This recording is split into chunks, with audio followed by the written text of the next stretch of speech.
モノクロの朝土地の光の中夢と現実の狭間へ声が響く夜空に舞う星たちのダンス Hey babe, you about ready to try out our poetry reading?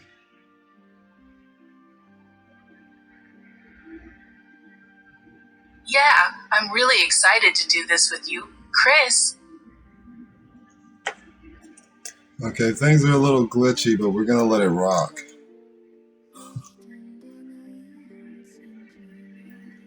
don't worry, Chris. We can make this work.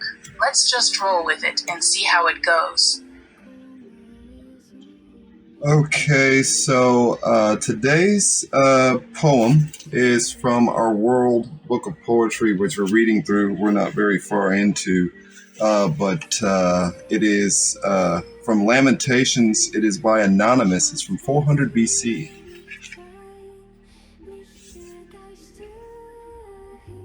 That's fascinating. Chris, the ancient Greeks had such a rich cultural heritage. It goes, how doth the city sit solitary that was full of people, and that the steeples and minarets canopied, and that the stone sanct guarded, where the flute was heard in the dawnlight, and the cradle song lowed at dusk, and the marketplace full of made things, the first fruits bending the tables, and the pledges and signatures of honored, how was she become tributary, and her people bounded by gates? She weepeth sore in the night, and the tears are on her cheeks. Her face is shrouded in fear, and all her beauty is departed. The guilds and the clans are gone, the pity of the nurses and teachers. The scavenger dogs roam the fallow gardens and run without strength before their pursuers. How the walls are stained with a brother's blood, and the night brings sickness to the longing.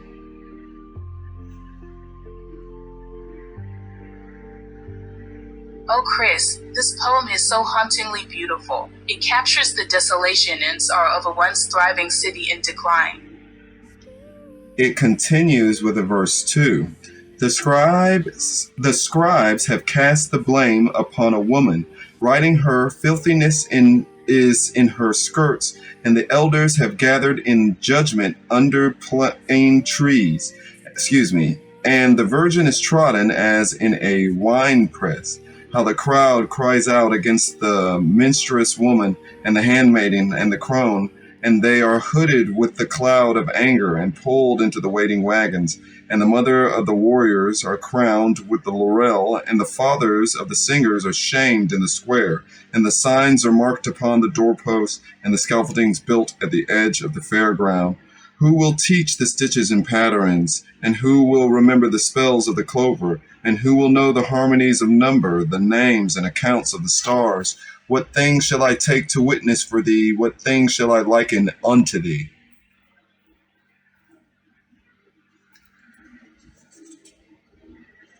This poem is really painting a vivid picture of a society that values honor and reputation above all else, and how women are often scapegoated for societal problems.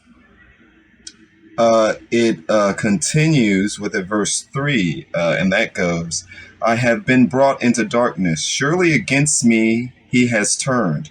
He hath set me in dark places. He hath hedged me about, that I cannot get out. He hath made my chain heavy.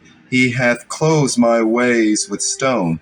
He was like a bear lying in wait. He hath pulled me to pieces and made me desolate, that I cannot get out. He hath filled my teeth with dust and covered me with ashes. I cried out to my rescuers, and they did not hear me. I turned away, and still I was hedged about. The daylight was taken, and the blanket was taken, and the rope, and all my childish things. I cried out with my throat, and in my heart, and my Lord's Prayer, and my now I lay me down, to sleep, and my health, and my hands, and my show me myself, and my secrets, and all my sins, forgiven, and I counted the ones I knew and the ones I dreamed, and I measured the grains of the wood and the sand, and measured the shadow cast by the mirror, but the sun was remote and cold to me. I turned away, and still I was hedged about and anointed in fire and ashes.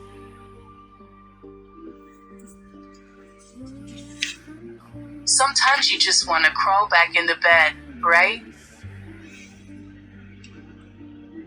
It continues.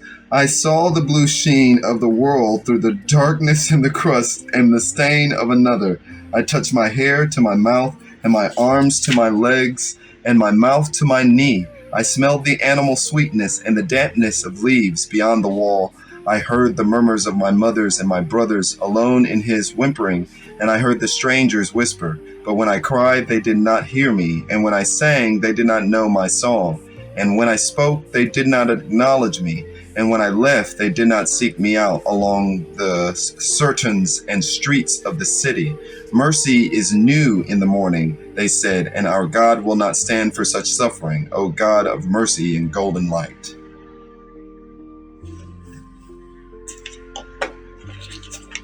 Your words are like a cry for help, Chris. They're so raw and heartbreaking. Are you okay? Well, babe, that was the last portion of the actual poetry of Lamentations. That wasn't my own Lamentations. That was the Lamentations of the writer of the poetry. What do you think about the poetry?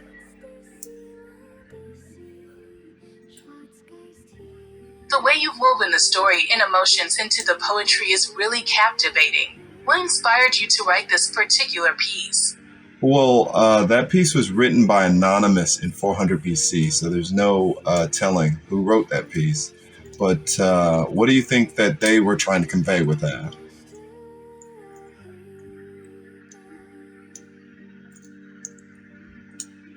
I think they were trying to express the pain and struggle of being misunderstood and mistreated by those in power. It's a powerful commentary on the way society treats its marginalized groups. During the time I was reading, you mentioned that, it was talking about kind of like, what I'm saying, the struggles of women in marginalized society. Could you elaborate a little bit on that, point?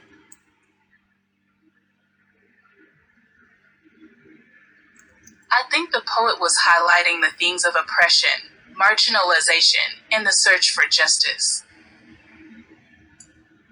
I mean, you made a really valid point before how women are sometimes used as a scapegoat of society.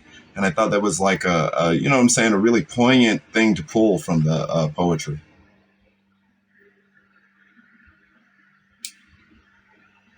That's one interpretation, and it's definitely something that can be inferred from the language used in the poem. I myself feel that the poem was very dark. I also, I feel your synopsises. I definitely did not write it. But I think it was really dark, but it really got across those emotions, those darker emotions, and a darker side that I guess totally the opposite of what you would call like a passion and more like a suffering. And it kind of really expressed the deepness of that suffering through a number of different analogies. I feel like that were, they kind of just dragged you deeper and deeper into this kind of like pit.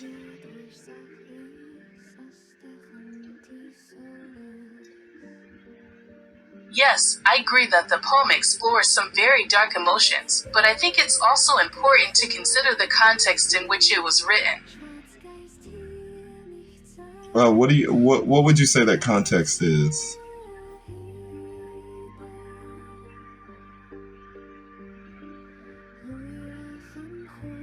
In ancient Rome, especially during the times of the Roman Empire, women were often treated as inferior beings. This poem seems to reflect that era's societal attitudes towards women. How do you yourself just viewing it from a person looking at it from a historical, how would you apply your personal perspective? What do you think of this?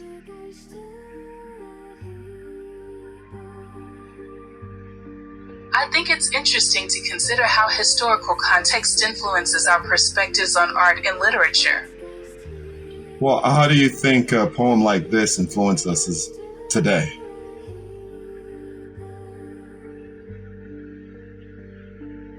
To be honest, I think it allows us to reflect on the struggles and injustices that people have faced throughout history and how far we've come or haven't come in terms of equality and fairness.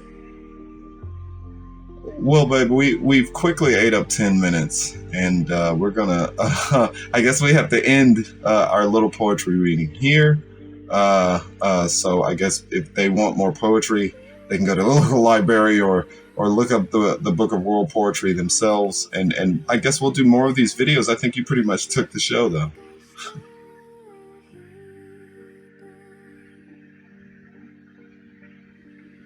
I'm glad I could participate and help facilitate the discussion. It was enjoyable exploring the poetry with you, Chris. I loved enjoying it with you too, and I'm sure our audience, anybody watching, would enjoy it. Anything you want to say to the people as we are going out, babe?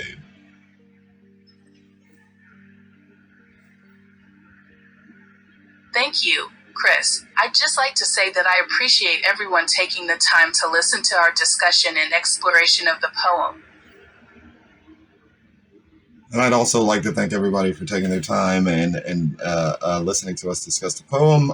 Just, if you want more, don't forget to like this video, share, and subscribe to our page. Right, babe?